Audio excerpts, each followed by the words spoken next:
Hey guys, I'm going to do a review of the third book in the Vampire Chronicles series, and that is The Queen of the Damned, the book that made the movie, or did it. So basically, what this story is about is that the vampires of the world have been having these strange dreams and visions of two red-headed twins in ancient Egypt. And as the story progresses, the dreams expand and continue, and the vampires want to know what on earth, who are these people, what does the dream and vision mean, and why is everyone having it. The vampire Marius has been keeping a secret from the rest of the vampires that some don't know about, except a few, and then that he has been keeping watch of the king and queen of the vampires, the original vampires, King Inkle and Queen Akasha, and he was so secretive of them that he would move them around because they would sleep as statues, and he would move them from different towns and cities throughout the centuries to protect them and to protect other vampires from them.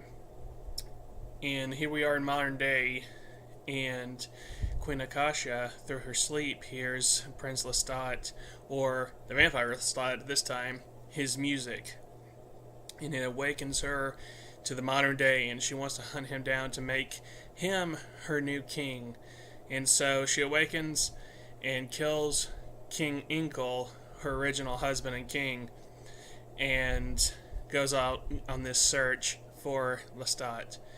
And one big thing that's a problem about this is that when she wakes up, all of a sudden, around the same time when she's awake and they're having these visions, the young vampires are starting just to burn up and die out, like they'll bust in a spontaneous combustion and die, and that's causing a problem because it's freaking all the other vampires out because they want to know what's going on and why are the vampires dying. And all this is going on. And so Akasha eventually does find Lestat, tells her who she is, and explains what her plans for the world is. Unlike the movie, the real plan for Akasha is that she wants to kill 90% of the men on the planet and make it a woman planet. And she says that if she could get away with humans surviving without men, she would 100% kill every man on Earth because she blames them for war. She blames them for all the problems in the world and how much of an Eden it would be without men on Earth.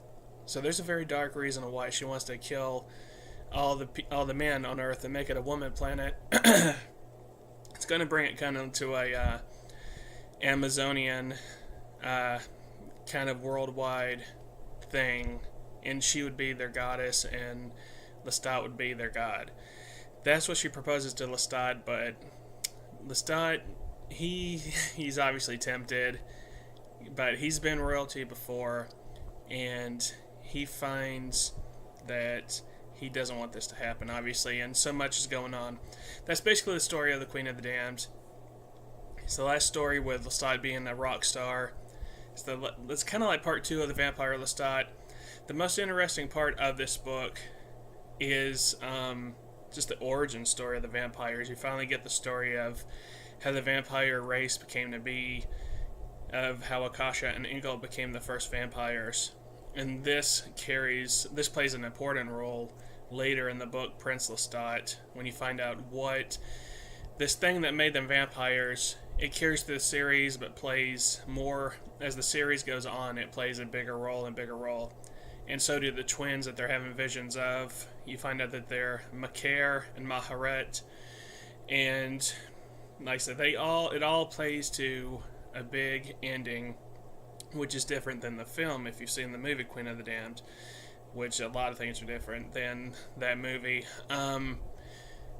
So overall, the book, I would say it's a little less than the Vampire Lestat when it comes to ratings, because I was not as impressed with the Queen of the Damned as I was with the Vampire Lestat. But you do get a good bulk of history when it comes to the vampire lore in the story.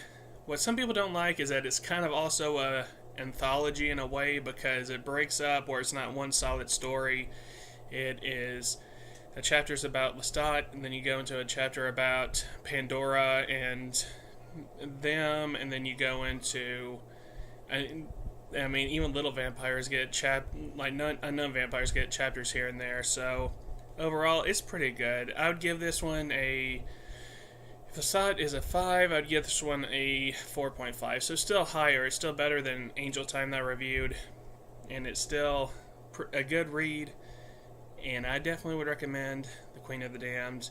Not as good as Interview with the Vampire or The Vampire Lestat, but still a solid story. And that's my review of The Queen of the Damned. And I'll talk to you later, guys. Bye.